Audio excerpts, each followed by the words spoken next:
no matter what. So you think I can trade DP for a ministerial position? I don't want to talk too much, but I know people who are trading even their own ideals. You see the way people talk in parliament.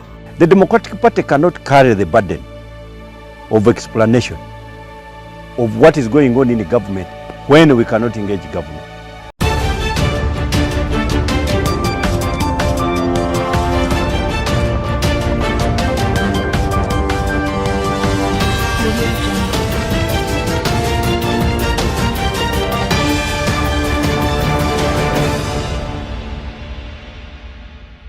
It is now very clear that Norbert MAO is setting a center stage of cancelling the memorandum of understanding between the DP and the NRM, or is trying to also bargain again so that he can get another position by support of the NRM. Before this memorandum of understanding was signed between the DP and NRM, very many people, especially on the opposition, came out to rebuke MAO. They told him everything about General Yoweri Kaguta Museveni, but because he was conflicted, he decided to go in government. Okay? And I was eagerly waiting for this time. So in this episode, I've come to talk about how Norbert MAO is playing his card so that he can either negotiate with government or build a foundation on how he's going to leave the NRM with his head high. But remember, we ever saying that anyone who decides to eat with Satan must be sure to lose he must be sure to use a long fork to avoid being touched on his hands. So in this episode, I've come to talk about the memorandum of understandings, what it means for our politics, and most importantly, the study materials we can learn from the politics of our nation. But before I do this, I want to let you know that if you're new to this channel, please subscribe. And if you're watching this video from a different platform, please head on to YouTube, type in Sura Mawagali. There's a lot of content of this nature. If geopolitics and economics is what you want, this should be definitely the right channel for you to subscribe to.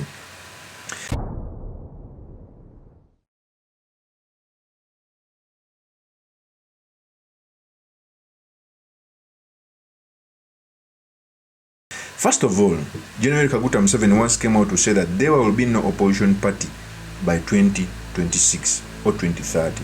He gave a timeline. And we all know that any word said by General Museveni, especially against the opposition, cannot be taken lightly.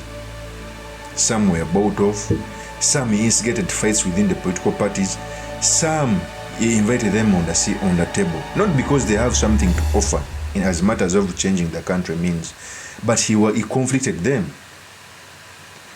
Case in example, in FDC, he brought the dirty money. FDC was split in two. In fact, FDC right now is a shadow of itself. Right now it has over 30 members of parliament, but I doubt that they will even imagine, or they will even bring more than 10 members of parliament. It will be a surprise. DP invited them to join government, and MAO signed this document. But remember, in the document, some of the things we talked about have never reached. Case in example, electoral reforms, transition, and others. The only things that were filled was MAO's position. Because in a memoranda, MAO negotiated for himself saying that DP must get a ministerial position, and that means position should be a DP President General. And maybe the support for Iyala. Other things were thrown outside the table. You cannot come on the table thinking that you can negotiate with the dictator to release power. In fact, even in other jurisdictions where dictators have been brought on the table, they have been forced there. You first fight the dictator so that you can reach an understanding. He cannot just invite you just like that. Even in Kenya, where they forced Moi to leave power, they had to fight him. It reached a time when Moi used to win the presidency by less than 30% of the casted votes. So very many people came out to warn MAO, but because he was conflicted. And okay, in the bigger picture, the opposition lost. But for personal gains, MAO gained, because MAO was doing badly. People in his caliber were progressing. His agent, like Jacob Olanya, was Speaker of Parliament. So I think those prompted him to join the government. Even before he joined the government, we used to get rumors that MAO is working with government, and he would come out and deny, abuse, the opposition until one day he came out to join government. Okay? It means that the dictator normally works with the characters in the opposition. He works with him for a long period of time. There is a day Mao launched a barrage of insults to NUP. In fact, even on his Twitter handle, he put out a post. Okay? He put out a post vowing to crush NUP for a long period of time. And right now, I have all the information to show that NUP is a fake party which should actually be deregistered. It has a forged constitution. It held a delegates conference of only 11 members, 7 of whom were non-members of the party. And it should actually be struck off the register of political parties. But the NRM needs NUP because they can figure out how to deal with it. But now he's coming out to say that Museveni did not honor the memorandum of understanding. Before I proceed, I want to play a tape when Mao was talking about this. Here's the tape. No matter what. So you think I can trade DP for a ministerial position? I don't want to talk too much, but I know people who are trading even their own ideals. You see the way people talk in parliament, the agendas they are promoting in parliament, they are like winded clocks. For me, nobody can wind me up. I speak my mind. I am determined to lead DP and to continue leading DP because I know I have the blessing of those people. I am the one who shook hands last with the last founder member of DP, Louis Tiaba. I went and saw him in hospital and he told me that, my son, I can now die. My party is in safe hands. Why should people go around saying Mao can sell the party? Mao cannot sell the party. So let nobody sit in this room here thinking that Mao is obsessed with sitting in a government car with bodyguards and so on. I know one day I'll be president of Uganda. And the journey is going to be painful. It will include pain. It will include pain. So what is the problem? Afro. That is Norbert Mao. First of all, when you hear Norbert Mao speak, I think there are two things. One, Mao wants to be called on the table again because the 5-year term is ending soon. We are going in an election. He wants to be called on the table as early as possible so that he can either sign another memoranda for DP to support the NRM. And by supporting the NRM, he will be getting another ministerial position. Or two, is seeing that he may not be honored. So he's building a foundation on how to exit this memorandum so that he can come back in the opposition. Those are the two things.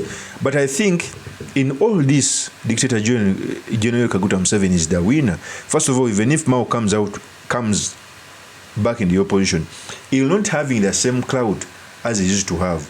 He won't be trusted. There is a trust deficit. Because even your fellow members, your fellow opposition cadres will ask you, why did you go to NRM? We warned you in the first place. So in this way, General Museveni won. In fact, those who are abusing Mao should understand that General Museveni won on this one by taking Mao and one of the biggest political party. Okay? And for personal gains, it is okay.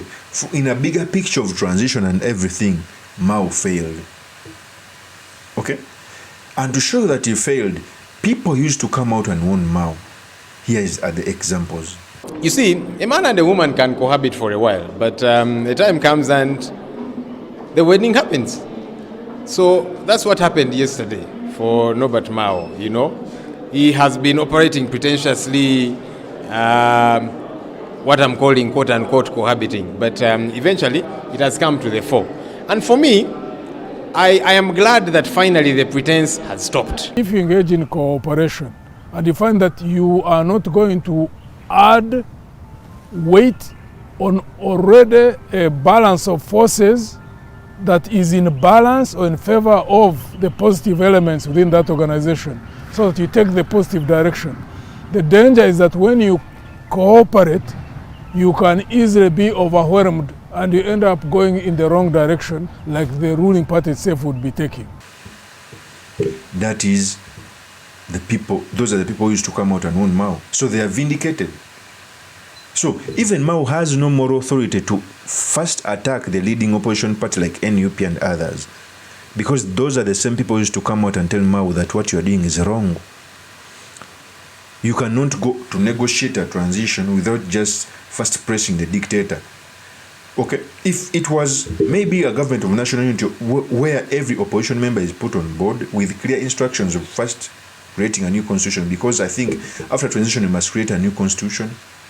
We must put in new laws in the constitution, because this is not a constitution. It was mattered. There are no self-net term limits are not there, they were removed. But going alone there, it was something which was not called for. Even the DP vice president talked about this, that they are planning to leave the opposition. In fact, the DP vice president thought that he was going to be picked as a deputy minister, because in the memorandum of understanding, they said that DP must get a prime minister position, a ministerial post, and assistant ministerial post. So Mukasa Mbide thought that he was going to get that post. And when he saw that the chances had reduced, he was the first one to urge the members to come out. In fact, Mbide said these statements. The Democratic Party cannot carry the burden of explanation of what is going on in the government when we cannot engage government. That is completely repudiatory. It is a breach of the agreement.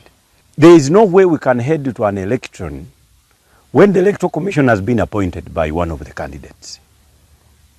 At least if that happens, it must have been a subject of talks by the Democratic Party. So the agreement gives details of engagements that were supposed to happen, that are quarterly. The engagements were supposed to be quarterly. 4 engagements of principles in a year. We have never had any since the signing of the agreement. Incidentally, we are bound by historical and mutual respect between me and the president. The best person to run an opinion contrary to yours is your supporter. Because clearly there is no entrenched innuendo cataclysms that would ensue. The camaraderie cannot be tainted that we have between us. It is just a divergence of opinions, and we handled it succinctly and properly. Those that were fermenting flames of disunity, in my opinion, I think got disappointed, because that is not what we stand for in the DP equation.